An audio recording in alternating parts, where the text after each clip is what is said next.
dari survei dari riset yang dilakukan oleh APJI mengenai tingkat penetrasi internet terhadap 38 provinsi di Indonesia ya Pak ya. Dari tahun 2018 ke tahun 2020 itu pertumbuhannya ini sangat signifikan. Jadi yang menyebabkan peningkatan itu tadi karena COVID ya Pak ya, dari 2018 sampai 2020 itu. Iya, salah satu akseleratornya ya, itu memang pada waktu COVID. Artinya yang tadinya menganggap bahwa internet itu bukan sebuah kebutuhan. Mungkin pada waktu COVID itu jadi kebutuhan gitu. Karena kalau nggak terkoneksi dengan dunia luar, dia sudah nggak bisa kemana-mana ya semakin terisolasi gitu kan. Tapi dengan adanya internet, ternyata dia masih bisa bekerja, ternyata dia masih bisa belajar gitu. Jadi memang ada sebuah goals yang baru gitu ya, pada waktu itu. Ternyata orang tidak ingin terisolasi terus nggak tahu apa-apa gitu. Jadi mereka akhirnya terkoneksi sama internet. Dari survei yang telah APJI lakukan, apakah ada perbedaan kesenjangan data Pak dari hasil survei dengan data real di lapangan pada audien yang tinggal di perkotaan dan juga pedesaan gitu Pak? Jelas kalau dibandingkan antara kota sama desa pasti. Tapi yang kita harus lihat bahwa pergerakan penyedia jasa internet sekarang, teman-teman anggota APJI ini memang sudah masuk ke daerah-daerah yang ke desa. Desa itu sekarang semakin menarik gitu. Jadi daripada terjadi perang harga di sebuah titik saja ya, katakanlah di perkotaan gitu, mereka akan senang mengembangkan di daerah-daerah yang memang masih kurang persaingannya, ya termasuk desa dalam hal ini gitu. Jadi karena masalah bisnis, pengembangan bisnis pun bisa membuat mereka meratakan internet ini begitu. Oh iya Pak. Kalau misalnya untuk peningkatan penetrasi internet nih Pak dari tahun ke tahun, apakah mempengaruhi berbagai macam sektor seperti pendidikan, ekonomi, dan akses informasi dan lain sebagainya gitu Pak? Iya, pastinya demikian. Karena kalau kita lihat dari tren yang ada saat ini, kita pernah juga mensurvei di pendidikan ya, sekolah gitu, sekolah di Jawa.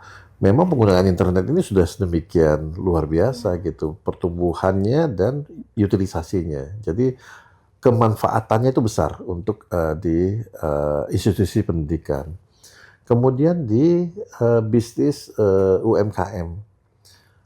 Kami juga telah melakukan survei secara masif gitu, dan kita lihat bahwa UMKM itu memang sudah menggunakan internet sebagai supporting dari bisnisnya gitu. Jadi Gitu. iya, dari katakanlah dari buat website. Artinya ketika dia berpikir, oh kami harus punya website, artinya dia mau diakses secara melalui internet kan gitu. Jadi kalau kita melihat sekarang hampir bahkan di perusahaan besar ya, kalau di perusahaan besar tidak ada perusahaan besar yang tidak punya website.